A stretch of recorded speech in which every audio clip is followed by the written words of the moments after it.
नमस्ते। तो क्या 2026 में खुद को बदलने का इरादा है?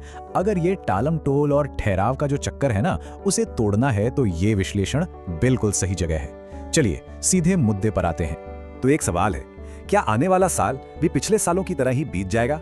मतलब अगर आज कुछ नहीं बदला तो जवाब तो शायद हाँ ही होगा, है ना? हाँ, ये पैटर्न कुछ जाना पहचाना सा लगता है ना। वही पुराने बहाने, घंटों तक फोन पर स्क्रॉल करते रहना और फिर रात में अकेले में चुपचाप खुद से निराश होना। ये एक ऐसा गोल गोल चक्कर है जिससे बाहर निकलना बहुत मुश्किल लगता है। तो सवाल ये है कि असली बदलाव आता कैसे है? देखिए, एक सोच है कि असली बदलाव ढिंढोरा पीटने से नहीं आता। वो तब आता है जब कोई दुनिया की नजरों से गायब हो जाता है और चुपचाप अकेले में खुद के एक बेहतर वर्जन को गढ़ता है। तो आज हम इसी के बारे में बात करेंगे। हम इन 5 हिस्सों को देखेंगे। पहले हम समझेंगे कि ये व्यर्थ समय का चक्र है क्या। फिर बदलाव के उस गुप्त तरीके पर बात करेंगे। उसके बाद गायब होने के 5 नियम जानेंगे। फिर देखेंगे कि इस दौरान काम कैसे करना है। और हाँ, आखिर में इसका असली इनाम क्या है उसे समझेंगे। तो ये जो गायब होकर बदलने का तरीका है ना, ये सिर्फ कोई हवाई बात नहीं है। ये एक पूरी प्रक्रिया है जिसके अलग अलग हिस्से हैं। चलिए अब इसे थोड़ा और गहराई से समझते हैं। तो सबसे पहला फेज है नींव रखना। मतलब इस पूरी प्रक्रिया को असरदार तरीके से शुरू करने के लिए ये 5 नियम बहुत जरूरी हैं। ये नियम असल में बाहरी दुनिया से ध्यान हटाकर अंदर की ओर फोकस करने में मदद करेंगे। ओके, तो ये हैं वो 5 नियम। अपना मुंह बंद रखो, सिर्फ खुद की सोचो, अपने प्लान्स छुपा लो, अपनी प्रोग्रेस किसी को मत दिखाओ और दर्द और असफलता को अकेले झेलो। चलिए अब एक एक करके इन पर बात करते हैं। पहला नियम सुनने में बड़ा आसान लगता है, पर सच कहूं तो है सबसे मुश्किल। कहते हैं कि हमारा मुंह ही हमें सबसे ज्यादा धोखा देता है। हमारी आदत होती है ना, अपनी हर छोटी बड़ी बात दोस्तों से, परिवार से, सबसे शेयर करने की। इस आदत को तोड़ने के लिए सच में बहुत अनुशासन चाहिए। दूसरा नियम है सिर्फ खुद की सोचो। अब इसका यह मतलब नहीं कि स्वार्थी बन जाओ।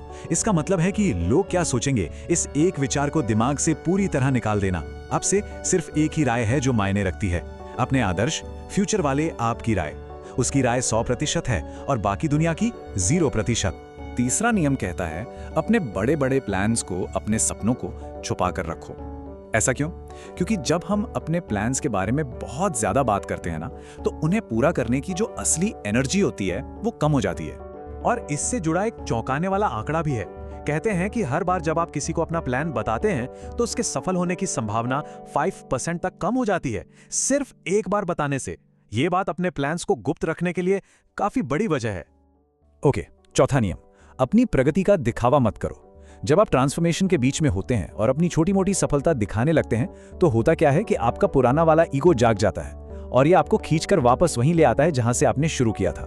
तो जब तक काम पूरा ना हो जाए, इंतजार करो। और 5वां आखिरी नियम, वो इस एक लाइन में छिपा है, पेन से मत भागो, उससे अपना फ्यूल बनाओ। देखो, दर्द तो होगा, आप गिरेंगे, शायद रोना भी आएगा, लेकिन इस डिसअपियर मोड में किसी से सहानुभूति लेने की इजाजत नहीं होती। अकेले ही उस दर्द से उभरना है, क्योंकि यही दर्द आपको एक नए मजबूत इंसान में बदले। चलिए अब दूसरे चरण पर चलते हैं, अंधेरे में खुद को गढ़ना।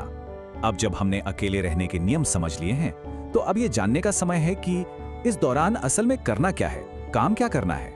तो इस फेज में 3 मुख्य काम हैं। सबसे पहला, अपना टारगेट एकदम फिक्स करना।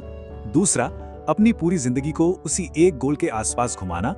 और तीसरा, अपने दिमाग को, अपनी सोच को पूरी तरह से रीप्रोग्राम करना। तो सबसे पहले बिल्कुल साफ होना होगा कि बदलना क्या है। क्या एक बेहतर मानसिकता चाहिए, अनुशासन चाहिए, या फिर मन की शांति? जो भी है उसे एक कागज पर लिखो और ऐसी जगह रख दो जहां सिर्फ और सिर्फ आप उसे देख सकें। अगला कदम है अपनी जिंदगी को इस लक्ष्य के हिसाब से ढालना। इसका क्या मतलब है? इसका मतलब है हर दिन के लिए टाइम ब्लॉक्स बनाना, हर हफ्ते अपनी प्रोग्रेस को चेक करना और महीने के बड़े लक्ष्यों को छोटे छोटे मैनेजेबल हिस्सों में तोड़ना। और आपका एक ही नियम होना चाहिए, या तो ये चीज मेरे लक्ष्य में मदद करती है या फिर ये मेरी जिंदगी से बाहर जाती है। सिंपल। और इस फेज का आखिरी और सबसे जरूरी कदम है अपने दिमाग को रीप्रोग्राम करना। आपको इस शांत अकेली जिंदगी से प्यार करना सीखना होगा। इस शैडो वर्क का, इस अकेले में की गई मेहनत का आनंद लेना होगा, जहां आपको देखने के लिए कोई ऑडियंस नहीं है, आपकी तारीफ करने वाला कोई नहीं है। तो अब हम आते हैं सबसे आखिरी और शायद सबसे महत्वपूर्ण हिस्से पर, इस पूरी गायब होने की प्रक्रिया का असली इनाम क्या है। और नतीजा शायद आपको थोड़ा हैरान कर दे। यहाँ पर एक बहुत गहरी बात सामने आती है। आपको धीरे धीरे ये महसूस होगा कि शायद दुनिया के सामने फिर से प्रकट होना, वो ग्रैंड रीअपीयरेंस जरूरी नहीं है। इस प्रक्रिया के दौरान जो अंदरूनी शांति मिलती है वही अपने आप में सबसे बड़ा इनाम बन जाती है।